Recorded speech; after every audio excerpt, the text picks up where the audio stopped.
साथियों, 21वीं सदी का भारत अब नई सोच, नए अप्रोच के साथ काम कर रहा है।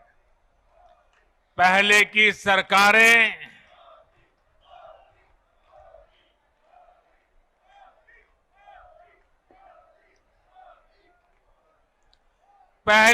सरकारें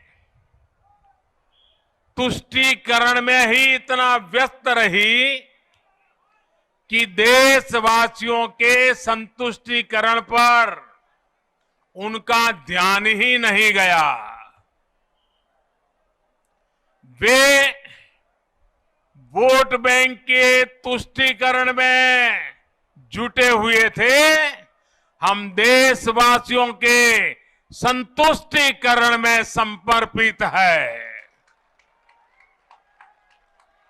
पहले की सरकारों में एक और बात पर बड़ा जोर रहा, वो देश के एक ही परिवार को देश का प्रथम परिवार मानती रही। देश के गरीब परिवार, देश के मध्यम वर्गीय परिवार, उन्होंने अपने हाल पर ही छोड़ दिया था। इन परिवारों की आशाएं, अपेक्षाएं, उन्हें पूछने वाला ही कोई नहीं था। इसका जीता जागता उदाहरण रही है हमारी भारतीय रेल। भारतीय रेलवे दरअसल सामान्य भारतीय परिवार की सवारी है। माता, पिता, बच्चे, दादा, दादी, नाना, नानी, सबको इकट्ठे जाना हो तो दशकों से लोगों का सबसे बड़ा साधन रेल रही है। क्या सामान्य भारतीय परिवार की इस सवारी को समय के साथ आधुनिक नहीं किया जाना चाहिए था?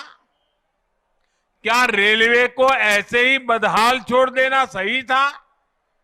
साथियों, आजादी के बाद भारत को एक बनाया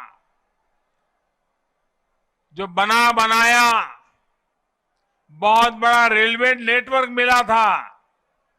तब की सरकारें चाहती तो बहुत तेजी से रेलवे को आधुनिक बना सकती थी, लेकिन राजनीतिक स्वार्थ के लिए, लोक लुभावन वादों के लिए रेलवे के विकास को ही बलि चढ़ा दिया गया।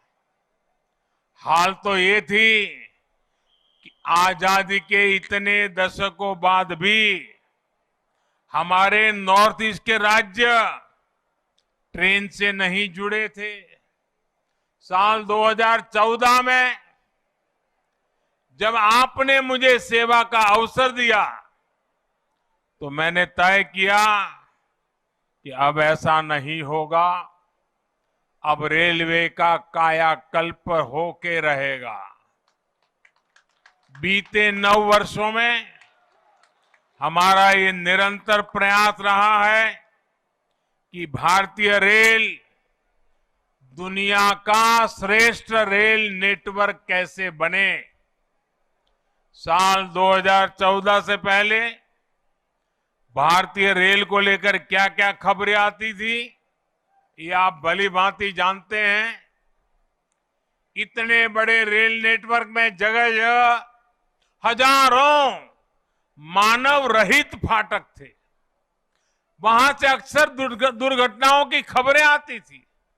कभी कभी स्कूल के बच्चों की मौत की खबरें दिल दहला देती थी। आज ब्रॉडगेज नेटवर्क मानव रहित फाटकों से मुक्त हो चुका है। पहले ट्रेनों के दुर्घटनाग्रस्त एक्सीडेंट होने और जान माल की हानि की घटनाएं भी आए दिन आती रहती थी। आज भारतीय रेल बहुत अधिक सुरक्षित हुई है। यात्री सुरक्षा को मजबूत देने के लिए रेलवे में मेड इन इंडिया कवच प्रणाली का विस्तार किया जा रहा है।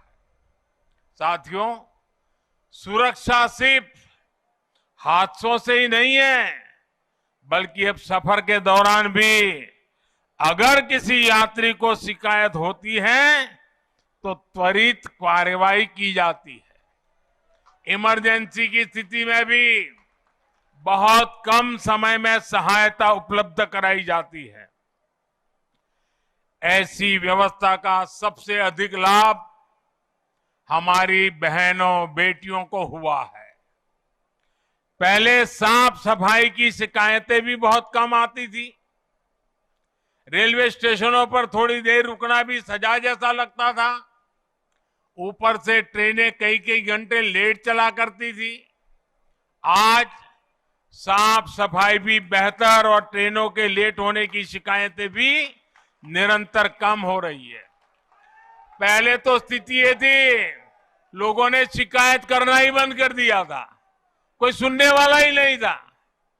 आपको याद होगा, पहले टिकटों की कालाबाजारी तो शिकायतों में सामान्य बात थी। मीडिया में आए दिन इससे जुड़े स्टिंग ऑपरेशन दिखाए जाते थे। लेकिन आज टेक्नोलॉजी का उपयोग कर हमने ऐसी अनेक समस्याओं का समाधान किया है।